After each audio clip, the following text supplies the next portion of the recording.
ខ្ញុំបាទឈ្មោះសៅសម្បត្តិជាមន្ត្រីរាជការហើយសប្តាហ៍ថ្ងៃមានអាយុ60ហើយខ្ញុំរស់នៅភូមិថ្មីសង្កាត់តាខ្មៅក្រុងតាខ្មៅខេត្តកណ្ដាលខ្ញុំមាន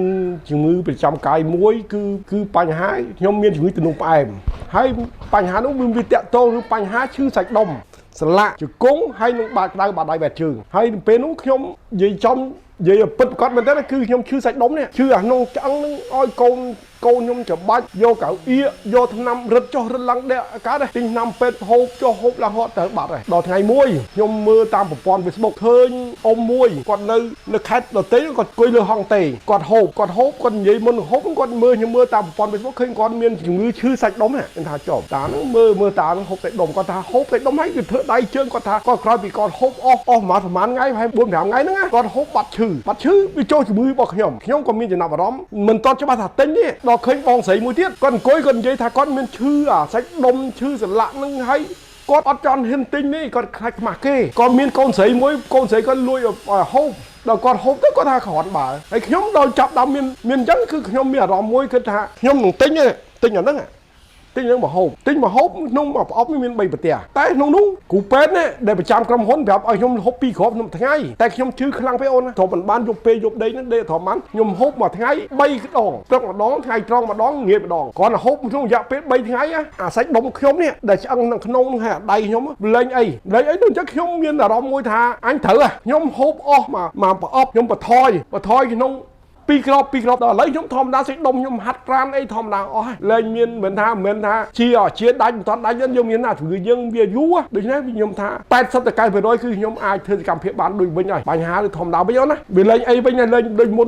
ធម្មតាអូនណាឈឺសេចដុំមិនកើតឲ្យកូនច្របាច់ឲ្យចៅមិនច្របាច់សេចដុំជាពិសេសកៅអៀកថ្នាំយកមកហូបយូរចង់ខូចកាពះទៀតព្រោះអាថ្នាំតាក់ពន់សរសៃចង់និយាយចឹងអូនណាហើយជាពិសេសថ្នាំនេះបើយើងបាយហើយចាំហូបហើយថ្នាំនេះហូបគឺមានក្របមូលហើយយើងបកចេញដាក់ទឹកកូរវាណាកូរហើយដាក់ទឹកក្តៅអ៊ុនហូបហ្នឹងហើយស្រួលហូបអត់អីទេស្រួលខ្លួនណាវាអត់អីទេបាទអត់ប៉ះពាល់កាពះវាអាចជាកាពះទៀតព្រោះយើងពាក់ព័ន្ធអាថ្នាំពាក់ព័ន្ធកាពះវាអាចជាបានដែរជាជាមួយនេះគឺខ្ញុំពះពវៀននេះខ្ញុំស្រួលអស់លែងឈឺអីដៃជើងវាលែងឈឺលែងអីមិនហូបសាច់អីធម្មតាព្រោះខ្ញុំចូលចិត្តសាច់ហ្នឹងនិយាយដល់គេជ្រូកសាច់អីចូលចិត្តណានិយាយដល់អញ្ចឹងសម្រាប់សន្លាក់លពូ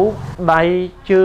ងស្រាប់ជើងមានជង្គង់មានអីដែរលពូណាឥឡូវជង្គង់ខ្ញុំបោះដៃធម្មតាមុនរឹងដៃរឹងជើងខ្ញុំជិះម៉ូតូធំអត់កើតផងជិះម៉ូតូធំឥឡូវធម្មតាជិះម៉ូតូធំខ្ញុំជិះអា PCX ហ្នឹងធំព្រោះខ្ញុំចិត្តជិះអាធំបាទឥឡូវជិះធម្មតាឡានបើបានធម្មតាអីធម្មតាទៅយើងធម្មតាឲ្យបាទព្រោះថាការងារនៅការិយាល័យអីគឺសញ្ញាអីបានវិញហើយអីធ្វើឯកសារអីធម្មតាបានធម្មតា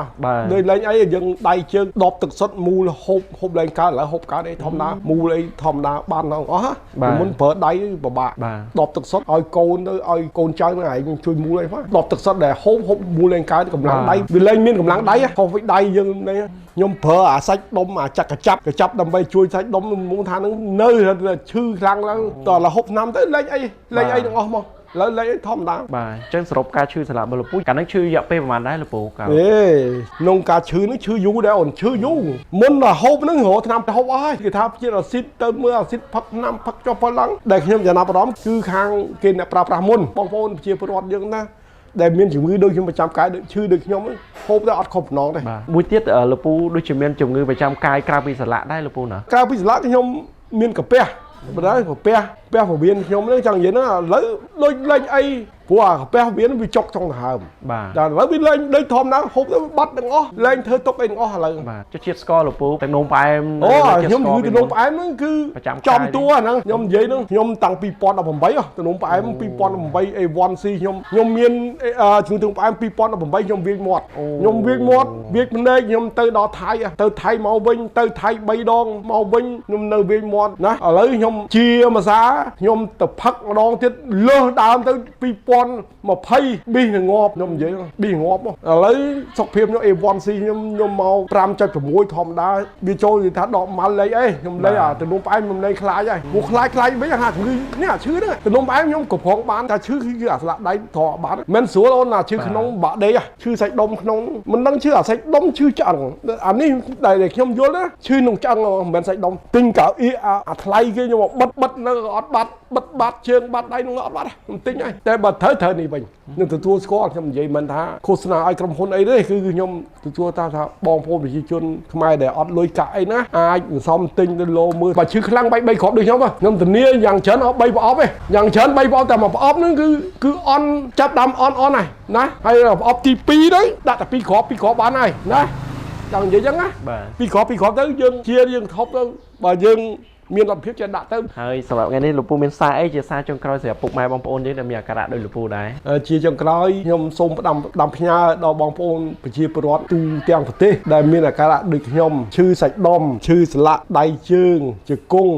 ហើយក្តៅក្រហាយបាត់ជើងហូបថ្នាំនេះមិនខំបំណងទេនឹងជាដូចខ្ញុំគុណបាទអរគុណចា